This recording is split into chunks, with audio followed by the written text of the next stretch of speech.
ನಾನು ಹೆಣ್ಮಕ್ಳು ಬಂದು ಪ್ರಶಸ್ತಿ ತಗೋಬೇಕಾದ್ರೆ ಜಾಸ್ತಿ ನಗ್ತಾ ಇದ್ದೀನಿ, ಗಂಡ್ಮಕ್ಳು ಬಂದು ನಗ್ತಾ ಇಲ್ಲ ಅಂತ ಅವ್ರ ಉದ್ದೇಶ. ರಸಿಕತೆ ಇಲ್ದಿರೋ ಜೀವನ ಒಂದು ಜೀವನನ,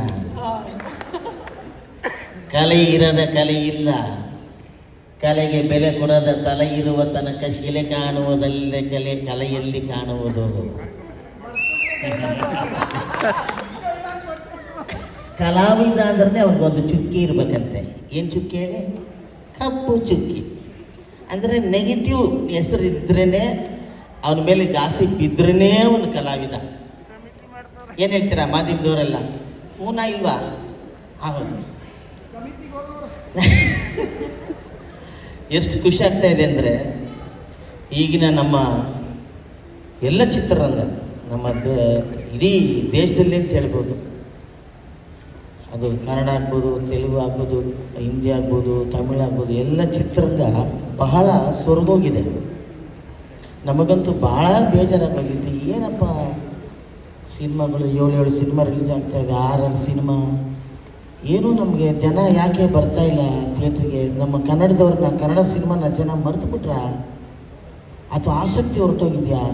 ಅಥವಾ ಬೇರೆ ಲ್ಯಾಂಗ್ವೇಜ್ನವ್ರು ನಮ್ಮನ್ನು ಡಾಮಿನೇಟ್ ಮಾಡ್ತಾವ್ರಾ? ಇದೆಲ್ಲ ಭಾಳ ಕೊರಗಿ ಹೆಂಗೆ ನಾವು ನೋಡ್ತಾ ಇದ್ದೀವಿ ಸಿನಿಮಾ, ಹಂಗೇ ಕುಗ್ಗೋಗ್ಬಿಟ್ಟಿದ್ವಿ. ಈ ಮರುಭೂಮಿ ಥರ ಆಗೋಗಿತ್ತು. ಆ ಸಂದರ್ಭದಲ್ಲಿ ನೋಡಿ ನಮ್ಮ ಸಿನಿಮಾ ಕೃಷ್ಣಂ ಪ್ರಣಯ ಸಖಿ ಹಿಟ್ ಕೊಟ್ಟಿದ್ದು ಸರ್. ನಿಜವಾಗ್ಲೂ ಮತ್ತೆ ನಮ್ಮ ಕನ್ನಡ ಇಂಡಸ್ಟ್ರಿ ಸಮುದ್ರ ಆಗೋಗ್ಬೇಕು ಸರ್. ಸಮುದ್ರ ಆಗಬೇಕು. ಸಮುದ್ರ ಇದ್ರೇ ಮೀನುಗಳಿರೋಕ್ಕೆ ಸಾಧ್ಯ, ಮರುಭೂಮಿಲಿ ಮೀನೆಲ್ಲಿರೋಕ್ಕೆ ಸಾಧ್ಯ? ನಾವೆಲ್ಲ ಕಲಾವಿದರು ಒಂಥರ ಕಲರ್ಫುಲ್ಲು ಫಿಶ್ ಇದ್ದಂಗೆ. ನಮ್ಗೆ ಈ ಥರ ಸಕ್ಸಸ್ ಕೊಡ್ತಾ ಇದ್ದರೆ ನಮ್ಮ ಕಲಾವಿದರು, ಕಲಾಭಿಮಾನಿಗಳು, ನಮ್ಮ ಕನ್ನಡದ ಅಭಿಮಾನಿಗಳು, ಅವ್ರ ಈ ಥರ ಥಿಯೇಟ್ರಿಗೆ ಬಂದು ಸಿನಿಮಾನ ನೋಡಿ ಆ ಸಕ್ಸಸ್ ಕಂಡ್ರೆ ಮಾತ್ರ ನಾವೆಲ್ಲ ಜೀವಂತವಾಗಿ ನೀರಲ್ಲೋ ಟಬ್ಬಲ್ಲೋ ಎಲ್ಲೋ ಇರ್ತೀವಿ. ಇಲ್ಲಾಂದರೆ ನಾವು ಎಲ್ಲ ಜೀವಂತವಾಗಿರೋಕ್ಕೆ ಸಾಧ್ಯನೇ ಇಲ್ಲ. ಮುಖ್ಯವಾಗಿ ಎಲ್ಲ ನಮ್ಮ ಕನ್ನಡ ಅಭಿಮಾನಿಗಳಿಗೆ, ಕನ್ನಡ ಪ್ರೇಮಿಗಳಿಗೆ ಈ ಸಕ್ಸಸ್ನ ಕೊಟ್ಟಿದ್ದಕ್ಕೆ ಅವ್ರಿಗೆ ನಾನು ನಿಜವಾಗ್ಲೂ ಆಭಾರಿಯಾಗಿದ್ದೀವಿ. ಅವ್ರಿಗೆ ತುಂಬ ದೊಡ್ಡ ನಿಮಗೆಲ್ರಿಗೂ, ಎಲ್ಲ ಥಿಯೇಟ್ರಿಗೆ ಬಂದು ನೋಡಿರೋ ಎಲ್ಲ ಜನರಿಗೆ ನಮಗೆ ಥ್ಯಾಂಕ್ಸ್ ಹೇಳೋಕ್ಕೆ ಇಷ್ಟಪಡ್ತೀನಿ. ಮೊದಲು ಅವರಿಗೆ.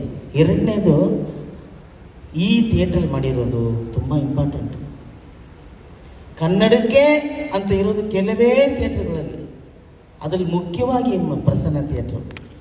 ಇಲ್ಲಿ ಕನ್ನಡ ಜನ ಬಂದೇ ಬರ್ತಾರೆ, ಸಕ್ಸಸ್ ಆಗೇ ಆಗುತ್ತೆ ಸರ್. ಇದಾಗ್ಬೋದು, ಆ ಕಡೆ ನವರಂಗ್ ಥಿಯೇಟ್ರ್ ಆಗ್ಬೋದು. ಅನ್ಯಾಯವಾಗಿ ನಮ್ಮ ಪ್ರಮೋದ್ ಥಿಯೇಟ್ರನ್ನ ತೆಗೆದುಬಿಟ್ರು, ಇರಲಿ ಪರವಾಗಿಲ್ಲ. ಇದೆಲ್ಲ ನಾವು ಮೇನ್ ಥಿಯೇಟ್ರನ್ನ ನಂಬ್ಕೊತಾನೆ ಇರಲಿಲ್ಲ. ನಮಗೆ ಕನ್ನಡ ಸಿನಿಮಾ ಅಂದ ತಕ್ಷಣ ಪ್ರಸನ್ನಲ್ಲಿ ಬರ್ತಾ ಇದೆಯಾ, ನವರಂಗಲ್ಲಿ ಬರ್ತಾ ಇದೆಯಾ, ನರ್ತಕಿ ತ್ರಿವೇಣಿಯಲ್ಲಿ ಬರ್ತಾ ಇದೆಯಾ, ಇದು ನಮ್ಮ ಯೋಚನೆಗಳಾಗಿರುತ್ತೆ. ಇಲ್ಲಿ ಹಿಟ್ಟಾಗಿ 25ನೇ ದಿವಸ ಇಲ್ಲಿ ಆಚರಣೆ ಮಾಡ್ತಿರೋದು ಭಾಳ ಸಂತೋಷ.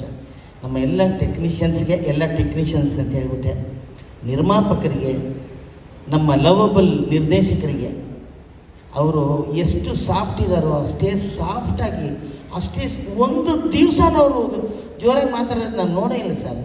ಶ್ರೀನಿವಾಸ್ ಸರ್ ಅಷ್ಟು ಪ್ರೀತಿಯನ್ನು ನಮ್ಮ ಹತ್ರ ಎಲ್ಲ ಕೆಲಸ ತೊಗೊಂಡಿದ್ದಾರೆ. ಆ ಪ್ರೀತಿ ಈಗ ಇಲ್ಲಿ ಕಾಣ್ತಾ ಇದೆ, ಈ ಸಕ್ಸಸ್ಸಲ್ಲಿ ಕಾಣ್ತಾ ಇದೆ ಸರ್. ನಿಮ್ಮ ನಿರ್ಮಾಪಕರಾಗಲಿ, ನಾಗೇಂದ್ರ ಪ್ರಸಾದ್, ಎಲ್ಲ ಟೆಕ್ನಿಷಿಯನ್ಸ್ ಅಂತ ಹೇಳಿದ್ದೀನಿ. ದಯವಿಟ್ಟು ಟೆಕ್ನಿಷಿಯನ್ಸಲ್ಲಿ ನಮ್ಮ ಕಲಾವಿದರು ಸೇರ್ಕೊಳ್ತಾರೆ, ಸಿಂಗರ್ಸ್ ಸೇರ್ಕೊಳ್ತಾರೆ, ಎಲ್ಲ ಅದ್ಭುತವಾಗಿ ಆಡಿದ್ದೀರ. ಇಲ್ಲಿಂದ ನಾನು ಅರ್ಜುನ್ ಜನಿಯಾಗೆ ನಿಜವಾಗ್ಲೂ ಥ್ಯಾಂಕ್ಸ್ ಹೇಳಕ್ಕೆ ಇಷ್ಟಪಡ್ತೀನಿ. ಯಾಕೆಂದರೆ ಆಲ್ ಸಾಂಗ್ಸ್ ಆರ್ ಹಿಟ್. ಬೇಕಿದು, ನಮಗೆ ಆ ಚಾಲೆಂಜ್ ಬೇಕೇ ಬೇಕು.